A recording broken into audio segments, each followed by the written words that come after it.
What is up, guys? Tyson Dela Cruz here. Thank you so much for rocking with me. The European Union's digital enforcer wrote an open letter to tech mogul Elon Musk on Monday ahead of the planned interview with Elon and former President Donald Trump to remind him about the EU's law on. Trump announced last week that he will be sitting down with Elon Musk for a major interview live streamed on X. And this is Trump's first time back on X. And he's been posting a lot. He's gained a bunch of followers. Oh, shout out to the new followers. Shout out to the new subscribers. Also, drop your comments down below. Smash the like button, hit the subscribe, and then let me know where you're watching this out of. I really appreciate you, each and every single one of you. Trump announced last week that he'll be sitting down with Musk for a major interview live on X. The European Digital Commissioner, Thierry Breton, reminded the world's richest man of his legal obligation to stop amplification of harmed content. The EU in July charged X, which Musk bought in 2022, for failing to respect its social media laws. The platform faces multi-million euro fines. As a relation to the content is accessible to EU users and being amplified also in our jurisdiction, we cannot exclude potential spillovers from EU, Brenton said. She shot a text, or she shot an X out on X. She shot an X out on X. Sounds like what Willie Brown does or did with Miss Harris. It's a joke that I heard from somebody else for YouTube purposes. Brenton added, any negative effect of illegal content can lead to the EU to take further action against X using our full toolbox, including the adaptation of interim measures should it be warranted to protect EU's citizens from harm. Trump was suspended from X. Mind you, it was formerly known as Twitter, and it was owned by somebody else. In wake of the January 6th, 2021 U.S. Capitol riots due to risk of further incitement of violence, the company said. Following Musk's takeover of X, he reinstated Trump's account. And guys, Trump has been posting a storm. I'm going to share a post that he posted. Hopefully you guys can hear it. Let me know if you guys can hear it.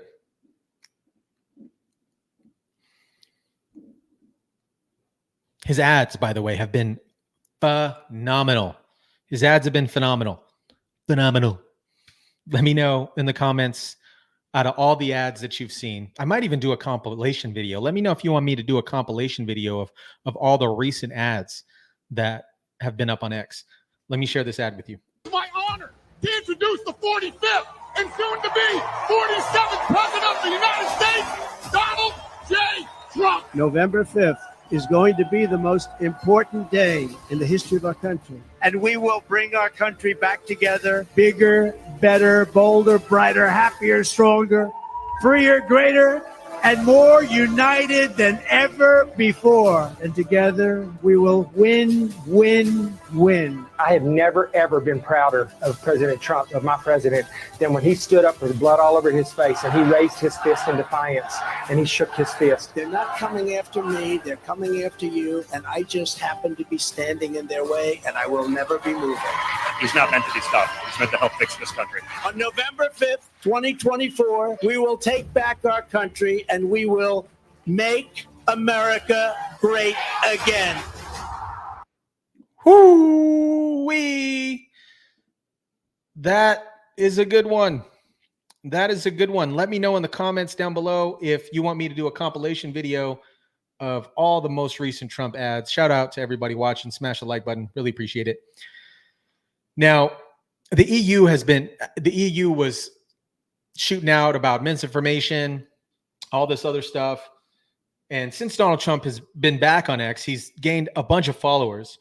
And also in the news, Karine Jean-Pierre can't give right answers after a reporter asked about Kamala Harris's big achievements as vice president.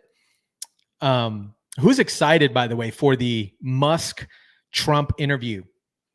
It is going to be at 5 p.m. PST, 8 o'clock EST.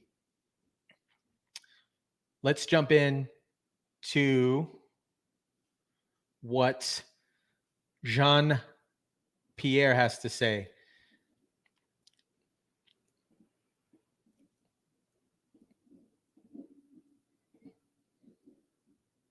What does the president see as the vice president's biggest achievement during their time in office together? So look, because they've been partners, those achievements have been done. Certainly, those historic, unprecedented achievements have been done together. I'll say this: the president believes in the vice president leadership, her temperament, her experience, and he has said this himself. One of the proudest decisions that he made in 2020 was selecting her as vice president because he believed that she can go on day one. And you've seen that. Go on day one. I heard from a source. That's what Montel and Willie also said. She can definitely go on day one. Seen them do that together on day one of this administration. That doesn't change. I'm not going to parse out anything from here. They have been partners. She's been a critical partner for this president for during this term, and will continue to do so. You will see them together on Thursday in Maryland, where they would talk about their next announcement on lowering costs for the American people. There's not a specific policy achievement. It's a comprehensive whole. I would say it's a comprehensive whole. Comprehensive whole. There we go. She does a great job. She does a great job at dipping and ripping.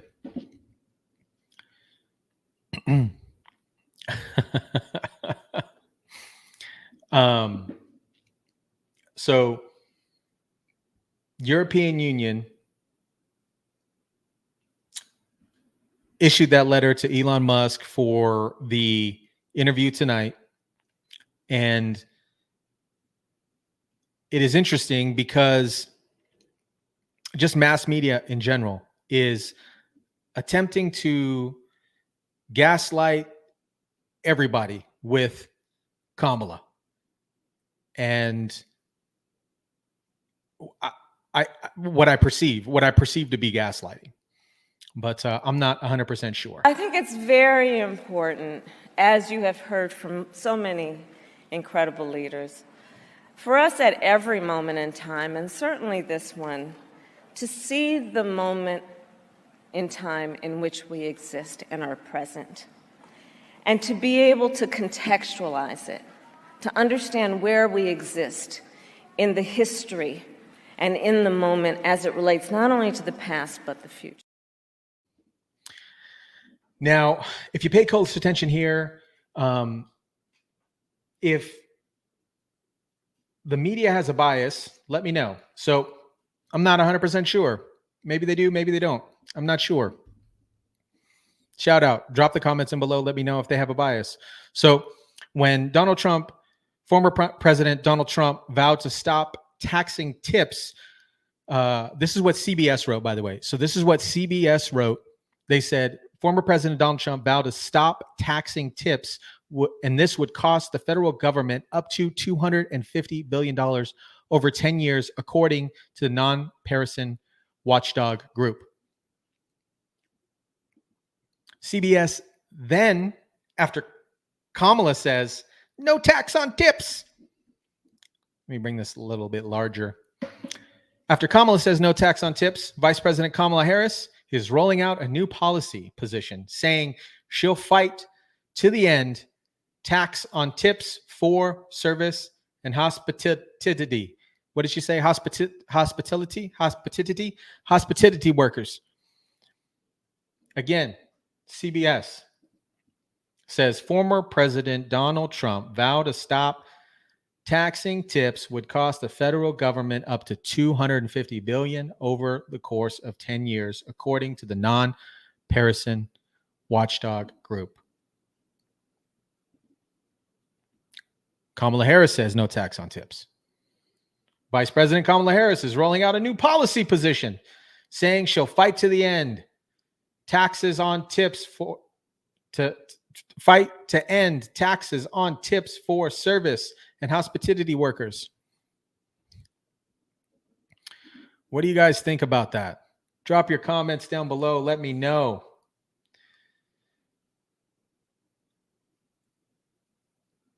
And when a reporter asked Miss Pierre about, did Kamala Harris steal the no tax on tips?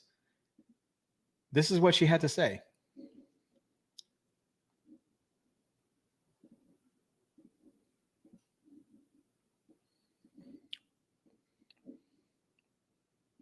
Yeah. Trump was the first to endorse eliminating taxes on tips. He's accusing Vice President Harris of stealing his idea. So did she get this idea from Trump?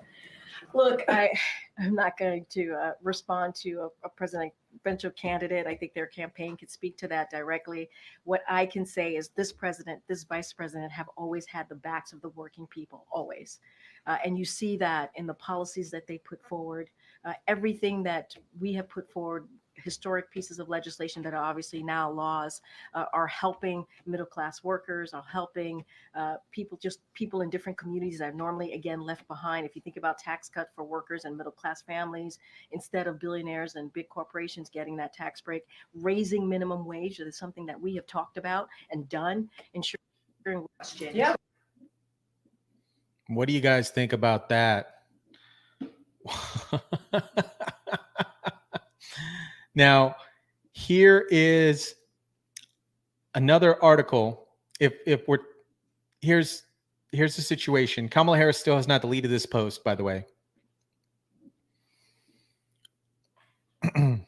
Kamala Harris, this was posted 3/24/21. President of the United States asked me to lead our diplomacy to work with Mexico, El Salvador, Guatemala, and Honduras to address the situation at the southern border. We have to address the root cause of migration. It won't be easy work, but it's necessary. The best way to do it, at least in my opinion, in regards to addressing the border, is you just open it up. You just open it up and you just allow millions of people to come in. And it's hard to let a bunch of people in. It really is. It's tough, but it's necessary. You just got to let them in. Drop your comments down below. What do you think about that? And I got to remind you guys that after she had posted that, I got to share this again. Quote unquote border czar.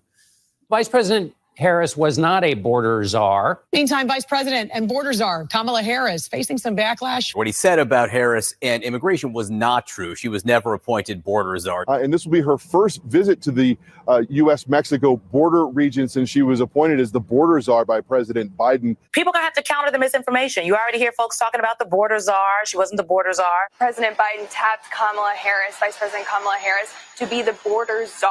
Now, she wasn't the border czar. That's what Republicans labeled her. They were very critical of Kamala Harris, especially in her role as border czar. Now what she's up against is folks lying about her border record, calling her a border czar. Kamala Harris, who was appointed as the border czar. The Biden team didn't declare her the border czar. They wanted her to work on kind of the root causes of immigration. There has been so much criticism against Kamala Harris. You know, she was the border czar. Calling her sort of the border czar, which wasn't necessarily the case. So the border, if they weren't planning to address it in a major way, do not make her your border czar. She met with some of the Northern Triangle countries, but nothing has effectively changed. I'm not sure. Was she the border czar? I'm not sure, guys. I'm not sure. Drop your comments down below. Let me know. Smash the like button. Was she the border czar? I am personally really excited for the interview with Donald Trump and Elon Musk. Again, EU delivered a statement on X The European Union just issued the letter to Elon Musk demanding that he censors Donald Trump in their upcoming interview, threatening him with legal obligations if he fails to stop disinformation.